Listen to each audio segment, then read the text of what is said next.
ஓம் ஸ்ரீ குருப்பியோ நமக. ஓம் சக்தி பராசக்தி. வணக்கம். நான் உங்கள் ஆஸ்ட்ரோலக்ஷ்மி. நாம இன்னைக்கு ரிஷப ராசிக்காரர்களுக்கு இந்த 2025ஆம் ஆண்டின் சனி பெயர்ச்சி என்ன மாதிரி பலன்களை கொடுக்க போகுது அப்படின்றத பத்தி தான் பார்க்க போறோம்.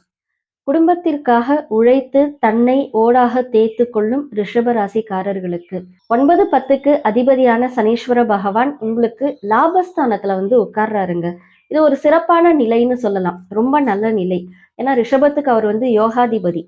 அவர் 9க்கும் 10க்கும் அதிபதி, தர்ம கர்மாதிபதி. அவரே லாபஸ்தானத்துல உட்கார்றாரு. நீங்கள் செய்யும் தர்மம் உங்களுக்கு லாபமாக மாறும். இதுதான் நீங்க இங்க கவனிக்கணும். இது வரைக்கும் உங்களுக்கு தொழில் ஸ்தானத்துல இருந்தாரு, கர்மஸ்தானத்துல இருந்தாரு, கர்மங்களும் பண்ணியிருப்பீங்க, அதே சமயம் உங்க தொழிலையும் விரிவுபடுத்தி இருப்பீங்க, தொழில்ல மாற்றங்கள் பண்ணியிருப்பீங்க, ஏற்றங்கள் வந்திருக்கும், உங்களுக்கு எல்லாமே நடந்திருக்கும். 10ல இருந்த பொழுதும் அவர் உங்களுக்கு நல்ல பலன்களை கொடுத்தாரு. எப்பயுமே சனீஸ்வரன் 3, 6, 9, 11 இந்த பாவங்களுக்கு வரும் பொழுது அவர் எப்பயுமே ஒரு அபிரதமான ஒரு பலன்களை கொடுப்பாருங்க. அதுல ரிஷபத்துக்கும் துலாத்துக்கும் கேட்கவே வேண்டாம். ரொம்ப நல்ல பலன்கள் தான் கொடுப்பாரு. ஏன் அப்படின்னா அவருதான் யோகாதிபதி. அப்படி இருக்கக்கூடிய பட்சத்தில் இப்ப அவர் உங்களுக்கு ஒரு நல்ல யோகத்தை கொடுக்கக்கூடிய காலகட்டத்துக்கு வந்திருக்கிறாரு. லாபஸ்தானத்துக்கு வந்திருக்காரு. தொட்டது துலங்கும் இடத்திற்கு வந்திருக்கிறாரு. அதனால இந்த சனீஸ்வர பெயர்ச்சி என்பது உங்களுக்கு மிகப்பெரிய நல்ல பெயர்ச்சியாகத்தான் இருக்க போகிறது. நல்லா பார்த்துக்கோங்க. இந்த ஒரு வருஷம் உங்களுக்கு ஏற்கனவே ஜென்மத்துல குரு இருந்ததுனால கொஞ்சம் பிரச்சனைகள்லாம் பார்த்திருப்பீங்க. என்னதான் சனீஸ்வரன் 10ல இருந்தாலும் குருவும் தன்னோட பங்குக்கு அவர் வேலையை செய்வார் இல்லையா? இதெல்லாம் தாண்டி எப்படியோ நீச்சல் அடிச்சு வெளியே வந்தாச்சு. ஆனா இனி பாருங்களேன், எல்லாரும் உங்களுக்கு மாறி மாறி நல்ல பலன்களை தான் செய்ய போறாங்க. இது ஒரு நல்ல மாற்றம். இந்த மாற்றத்திற்கான ஒரு நேரம். நீங்க என்ன செய்யணும்னு நினைக்கிறீங்களோ அதை இப்ப அழகா எடுத்து செய்யறதுக்கு ஸ்டார்ட் பண்ணிடுங்க. இதுக்கப்புறம் நீங்க டிலே பண்ணக்கூடாது. இந்த ஒரு வருஷம் நீங்க, அதாவது இந்த 2.5 years சனீஸ்வர காலத்துல நீங்க என்னத்தை சம்பாதிக்கிறீங்களோ அதுதான் உங்களை அடுத்த 7.5 வருஷத்துக்கு கொண்டு போக போகுது. அதனால இந்த சனீஸ்வர பெயர்ச்சி என்பது உங்களுக்கு நல்ல மாற்றங்களை கொடுக்க போகிற பெயர்ச்சியாகத்தான் இருக்க போகிறது. வெறும் நல்ல மாற்றங்கள் தாங்க. ஒரு 95% உங்களுக்கு நன்மைகள் நடக்க போகுது. 11ல உட்கார்ற சனீஸ்வர பகவான் உங்களையும் உங்களுடைய 5வது வீட்டையும் உங்களுடைய 8வது வீட்டையும் பார்க்க போறாரு. உங்களையே பார்க்கறதுனால ஒரு மந்தத்தன்மை ஏற்படும். அதனாலதான் ஆரம்பத்திலேயே சொல்லிட்டோம், எந்த அளவுக்கு நீங்க ஒரு ஸ்டார்டிங் அப்படின்றத பண்ணிட்டு போயிட்டே இருக்கீங்களோ அதை நீங்க கரெக்டா செய்துட்டீங்கன்னா இந்த வருஷம் எல்லாமே உங்களுக்கு கரெக்டா இருக்கும். 5வது வீட்டை பார்க்கறதுனால பிள்ளைகளால் கொஞ்சம் மனக்கவலைகள், மன கிளேசங்கள் உருவாகத்தான் செய்யும். இருந்தாலும் பெரிய லெவல்ல உங்களுக்கு பாதிப்புகள் இருக்காது. எப்பயுமே இந்த பயிற்சி காலங்கள்ல அவங்க உட்கார்ந்த இடத்துக்கு தான் பலன் வரும். அவங்க பார்க்குற இடத்துக்கு பெருசா பலன்கள் மாறாது. பார்க்கறதுனால சின்ன சின்ன மாற்றங்கள் வேணா ஏற்படலாம். ஆனா பெரிய லெவல்ல மாற்றங்கள் கொடுக்க மாட்டாங்க. அதனால பிள்ளைகளால் உங்களுக்கு ரொம்ப பெருசா கவலைகள் ஏற்படக்கூடிய நிலை இருக்காது. இருந்தாலும் அவங்களுடைய விஷயத்திலையும் நீங்க கவனமா இருக்கிறது நல்லது. எப்படின்னு பாத்தீங்கன்னா, அவங்க கிட்ட மொபைல் போன் கொடுக்காதீங்க. அவங்க மேல ஒரு கண்ணோட இருங்க. அவங்க எங்க போறாங்க, என்ன பண்றாங்க, என்ன செய்யறாங்க, இதெல்லாம் பார்த்துக்கிட்டே இருங்க போறோம். அப்போ உங்களுக்கு இது கொஞ்சம் ஈஸி ஆயிடும். 8வது இடத்த பாக்குறாருங்க, கொஞ்சம் நல்லதுதான். ஆயுளுக்கு எதுவும் பிரச்சனை கிடையாது. அதனால அதெல்லாம் நீங்க பயந்துக்க வேண்டாம். ஆனா ஒரு விஷயத்துல கவனத்தோட இருக்கணும். வம்பு வழக்கு ஸ்தானம் இல்லைங்களா? அதனால நீங்க ஒதுங்கி போனாலும் உங்களை தேடி வம்பு வழக்குகள் வரும். ஸோ இந்த காலகட்டத்துல நீங்க கொஞ்சம் கவனத்தோட இருக்கிறது நல்லது. நம்ம சொன்னோம் இல்லைங்களா, 95% உங்களுக்கு நல்ல பலன். அந்த நல்ல பலன்ல பேலன்ஸ் இருக்கக்கூடிய 5%ல இந்த மாதிரியான சின்ன சின்ன சிக்கல்கள் உங்களுக்கு ஏற்படுறதுக்கான வாய்ப்புகள் இருக்கு. மறைமுக எதிரிகள் இருப்பாங்க. அவங்களால உங்களுக்கு கொஞ்சம் பிரச்சனைகள் ஏற்படலாம். அதே போல அவங்க ஏதாவது உங்களுக்கு வம்பு வழக்குகளை ஏற்படுத்தலாம். இல்ல நீங்க சும்மா ரோட்ல போனீங்க அப்படின்னா கூட எதிரில வரவன் உங்களை இடிச்சுட்டு அவன் உங்ககிட்ட சண்டைக்கு வருவான். அதனால இந்த காலகட்டங்கள்ல மட்டும் நீங்க கொஞ்சம் கவனத்தோட இருக்கிறது நல்லது. அதே போல பிரயாணங்கள்லயும் கொஞ்சம் கவனத்தோட இருங்க.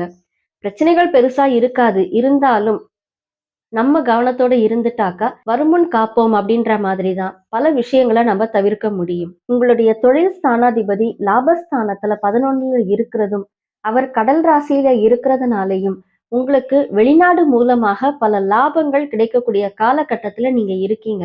அதனால இந்த காலகட்டத்தை நீங்க கொஞ்சம் யூஸ் பண்ணிக்கோங்க.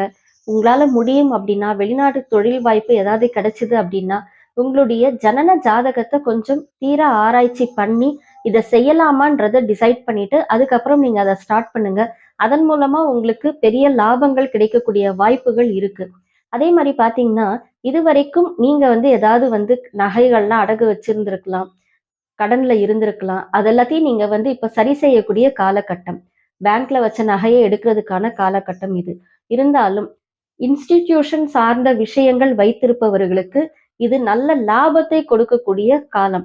காலேஜ் நடத்துறவங்களுக்கு, ஸ்கூல்ஸ் நடத்துறவங்களுக்கு, அதே மாரி தர்ம ஸ்தாபனங்கள் நடத்துறாங்க இல்லையா? அவங்களுக்கெல்லாம் இது நல்ல லாபமான காலமா இது இருக்கு. அதனால இந்த பீரியட நீங்க யூஸ் பண்ணிக்கிறது ரொம்ப நல்லது.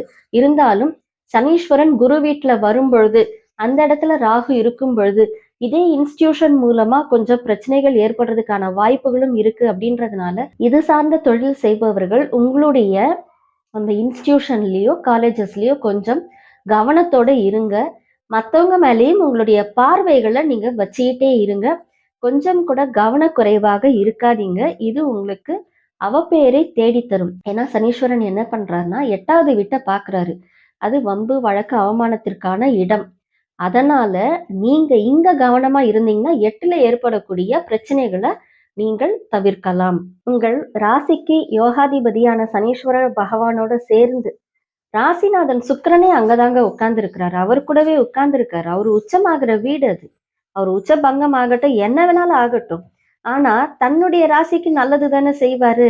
அந்த வீட்ல அவரு சனீஸ்வரனோட, அதுலயும் யோகாதிபதியோட சேர்ந்து உட்கார்ந்திருக்காரு. அதனால இந்த வருஷம் பாருங்களேன், நீங்கள் தொட்டது எல்லாமே, கை வச்சது எல்லாமேங்க சக்சஸ் தான். அந்த நிலைப்பாட்டுல தான் இந்த வருஷம் உங்களுக்கு இந்த சனீஸ்வர பயிற்சி இருக்கு. மென்மேலும் நல்ல பலன்களை பெறுவதற்கு கிருத்திகை நட்சத்திரத்துக்காரர்கள் கோதுமைய தானமா கொடுக்கிறது மிகப்பெரிய நல்ல வாய்ப்புகளையும் நல்ல மாற்றங்களையும் உங்களுக்கு ஏற்படுத்தி கொடுக்கும். இது நீங்க உங்ககிட்ட வரக்கூடிய வேலைக்காரர்களுக்கோ அப்படி இல்லைன்னா வெளியில இருக்கக்கூடிய துப்புரவு பணியாளர்களுக்கோ இதை செய்தீங்கன்னா ரொம்ப ரொம்ப நல்லது. ரோஹிணி நட்சத்திரத்துக்காரர்கள் நீங்க எந்த அளவுக்கு உங்க வீட்டுக்கு பக்கத்துல இருக்கக்கூடிய குழந்தைகளுக்கு பாடம் சொல்லி கொடுக்க முடியுமோ அந்த அளவுக்கு சொல்லி கொடுங்க. அது உங்களுக்கு நிறைய மாற்றங்களை ஏற்படுத்தி தரும். ஆனா காசு வாங்கக்கூடாது. ஃப்ரீயா தான் நீங்க சொல்லி தரணும். இதை பண்ணீங்கன்னா உங்களுக்கு நிறைய மாற்றங்கள் ஏற்படும். மிருகசீரிஷ நட்சத்திரத்துக்காரர்கள் நீங்க ரொம்ப கவனத்தோட இருக்கணும். எதுல அப்படின்னா பயணங்கள்லயும் நெருப்போடு வேலை செய்யற இடத்துலயும் நீங்க கொஞ்சம் கவனத்தோட இருக்கிறது ரொம்ப நல்லது. ஏன்னா இது செவ்வாயுடைய நட்சத்திரம். அதே போல நீங்கள் 6 மாசத்துக்கு ஒரு தரமோ இல்ல வருஷத்துக்கு ஒரு முறையோ உங்களால முடிஞ்சது உங்களுடைய ஹெல்த் பேஸ் பண்ணி ரத்த தானம் பண்ணீங்கன்னா ரொம்ப ரொம்ப நல்லது. அதே போல தொழுநோயாளிகளுக்கு மருத்துவம் செலவு அவங்களுக்கு ஒரு மாசத்துக்கான மாத்திரையை வாங்கி கொடுத்தீங்க அப்படின்னாலும் உங்களுக்கு நிறைய மாற்றங்கள் நிச்சயமாக இதுல ஏற்படும்.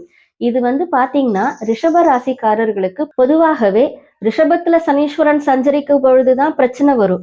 ஆனா ரிஷபத்துக்கு அவரு நன்மைகளை செய்யக்கூடியவர். அதனால எவ்வளவுக்கு எவ்வளவு நீங்க அவரை போய் வழிபாடு பண்றீங்களோ, அவருக்காக நீங்க என்னெல்லாம் செய்றீங்களோ அது உங்களை ஒரு உயர்ந்த நிலைக்கு கொண்டு செல்லும்.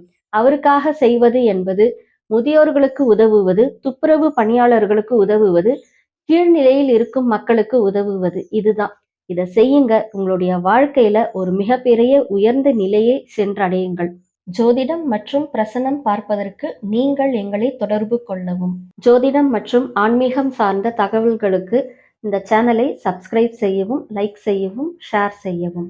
எல்லாம் வல்ல இறையருளின் துணையாலும் அகிலாண்ட கோடி பிரம்மாண்ட நாயகியின் அருளாலும் உங்கள் இல்லங்களிலும் உள்ளங்களிலும் என்றென்றும் மகிழ்ச்சி நிலைத்திருக்கட்டும்.